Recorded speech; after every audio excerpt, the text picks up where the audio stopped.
네, 오늘 뉴스의 라이브 함께할 네 분 소개하겠습니다. 구자홍 동아일보 신동아팀 차장, 김기흥 전 대통령실 부대변인, 강성필 민주당 국민소통위 부위원장, 그리고 장윤미 민주당 법률위원회 부위원장 이렇게 네 분 모시겠습니다. 어서 오세요.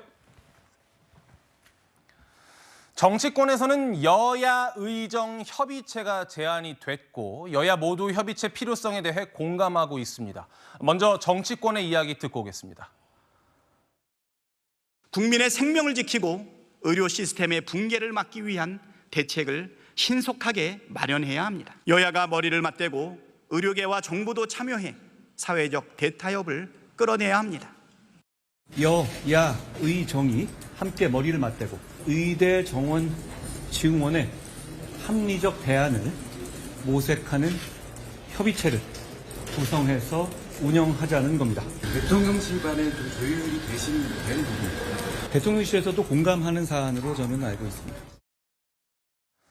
들으신 것처럼 대통령실과 여야 모두 협의체 구성에 공감하는 그런 상황인데 관건은 이제 의료계의 참여 여부가 될 것 같습니다. 의료계에서는 2025학년도 그 정원도 원점 재검토를 주장하고 있는데요. 당정은 난색을 보이고 있습니다. 구장차장님. 네. 이게 당정으로서는 정치권으로서는 좀 어렵다라고 이야기할 수밖에 없는 이유가 당장 내일부터 수시 모집 시작이잖아요. 그렇습니다. 입시를 준비해온 입시생들과 그 수험생 학부모 입장에서 보면 내일부터 원서를 접수를 해야 되는데 어느 대학의 정원이 줄어들지도 모른다. 이런 불안감을 가지고 원서를 접수하도록 해서는 안 되는 거 아니냐. 이미 대학 입시 정원에 대해서는 충분히 논의가 됐고 결정이 돼서 이제 원서 접수만 남은 상황에서 이것까지도 없던 일로 하자라는 의료계의 주장은 지나친 거 아니냐. 이것이 일부 학부모 그리고 정부의 입장인 것 같습니다. 지금 여야가 모처럼 한 목소리로 의료 대란을 해결하기 위해서 협의체를 구성하자고 했습니다. 특히 정부와 대통령실도 여야 합의체 구성에 뜻을 모으고 있습니다. 관건은 이 실제 의료 개혁의 주체이자 이 대상이기도 한 의료계가 협의체에 참여하느냐 그거에 따라서 성공 여부가 달려있기 때문에 많은 국민의 관심은 의료계가 어떤 입장과 태도를 보일 것이냐에 모아지고 있다 이렇게 볼 수 있을 것 같습니다. 예, 사직 전공의들은요. 정부의 진정성이 없다고 이야기합니다. 목소리 들어보시죠. 일시적으로 위기를 남기려는 그런 의도가 있는 게 아닌가 하는 생각이 들어서 크게 진정성이 있다고 느끼지 않습니다. 아무리 말을 해도 깨닫지 못하면 느껴봐야 되는 수밖에 없다고 생각해서 마음이 좋지는 않지만 뭔가 이거를 정부가 계속 알고 있고 그럼에도 뭔가 태도를 바꾸지 않는 거에 대한 분노? 그런 게 좀 더 큰 것 같아요. 변화가 없다면 돌아갈 이유가 없다고 생각해요.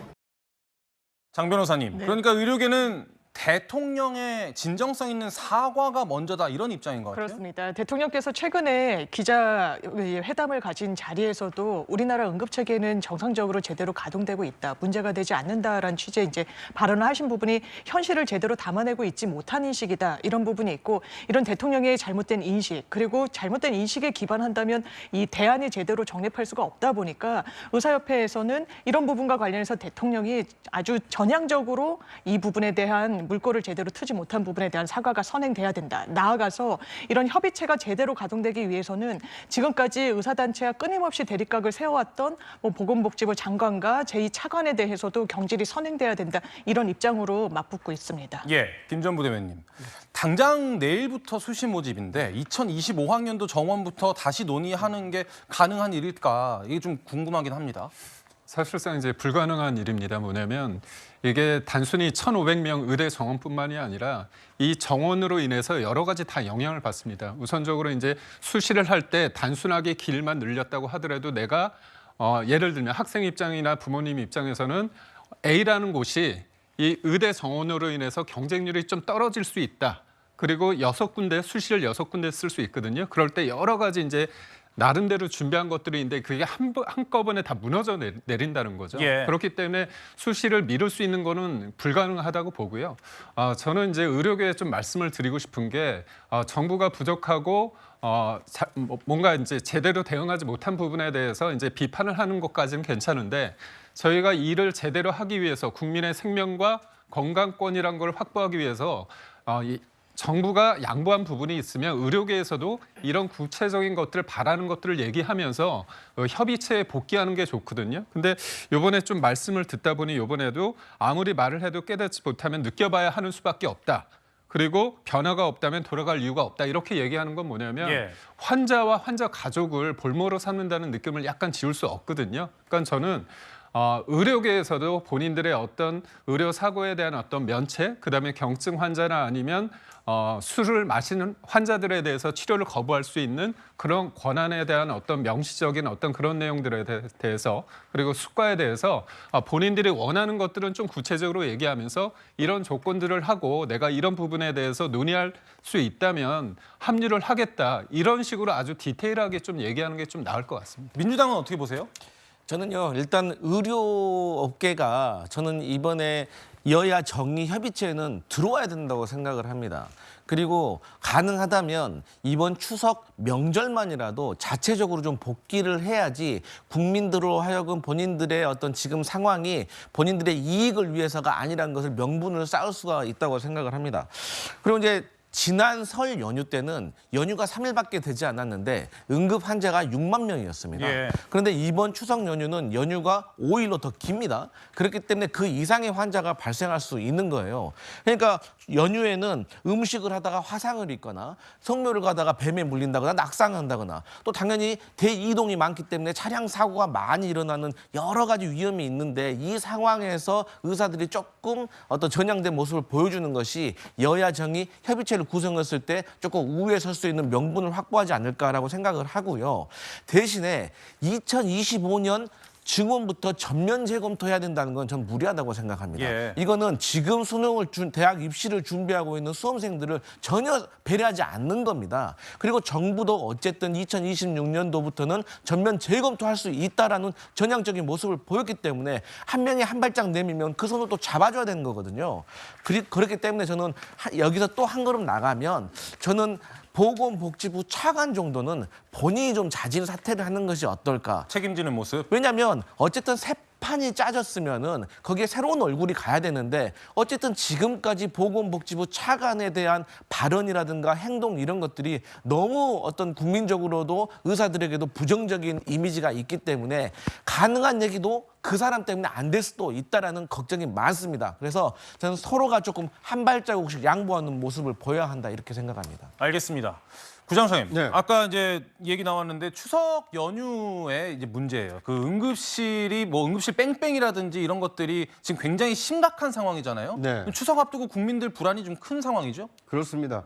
저는 이건 정부의 대책뿐만 아니라 정말 의료계에서도 화답을 좀 하실 부분이 아닌가 하는 생각이 듭니다. 국민들께서 의료 대란이 장기화되면서 말 그대로 응급한 환자 아닙니까? 시급한, 그러니까 화급을 다투는 빨리 치료받으면 살릴 수 있지만 치료 시점을 늦추면 생명에 위협이 가는 응급 환자들이 지금 갈 곳을 잃어서 굉장히 어려움을 겪고 있습니다. 일부 그 환자의 경우에는 생명이 위태로운 지경까지 이르고 있습니다. 이것을 의료개혁을 추진한 정부 탓만 하고 있을 때입니까?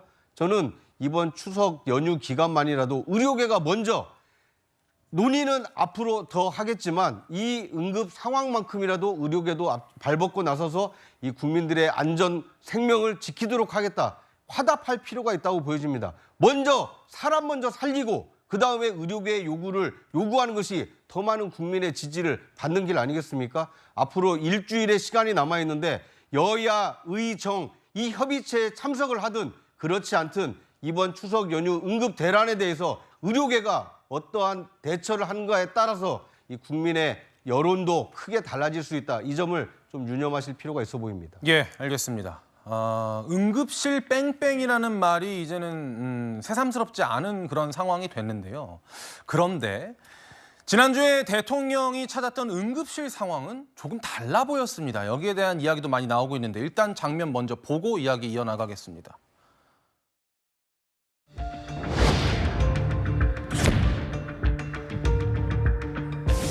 잘 나눠진 것 같아요. 각 구역별로 이렇게 이렇게 있어요. 평일보다 더 환자가 많죠. 오늘도 또 중환자실로 간다. 네, 중환자실. 의료진들이 힘들고 고생하는 게 대학을 현장 경험도 많이 맞습니다. 건강하게 나가십시오. 네. 네. 김 전 부대변인, 왜 대통령이 찾은 병원에는 환자가 별로 없어 보일까요? 일정 부분 이제 의료진이 있어야지 환자를 받을 수 있기 때문에 뭐 공간이 있다고 해서 환자를 다 받을 수 있는 건 아니지 않습니까? 예. 전문의가 복귀하지 않은 상태에서 지금 상황은 어떻게 보면 비상 상황인 거고요.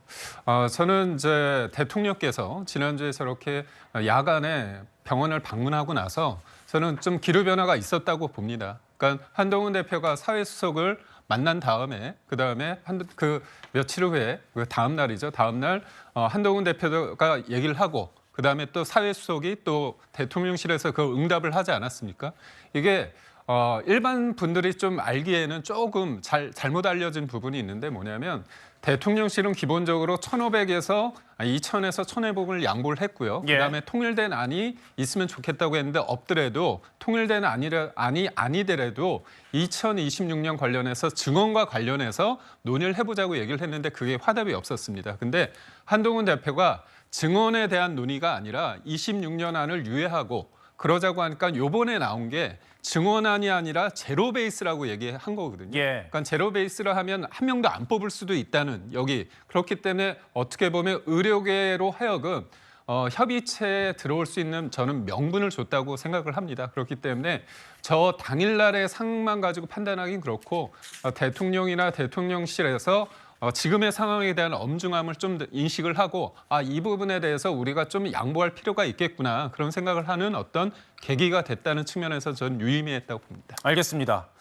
정부는 지금 응급실에 군의관을 투입하고 있는데 정작 응급 업무에 투입된 군의관이 없다. 그리고 만족도도 높지 않다 이런 얘기 나오고 내일 235명 추가 투입한다는데 이분들도 응급 업무에 투입될지 미지수인 건가요? 일단 이제 미지수로 보고 있습니다. 제가 뭐 과거에 이제 군병원에서 복무를 했는데요.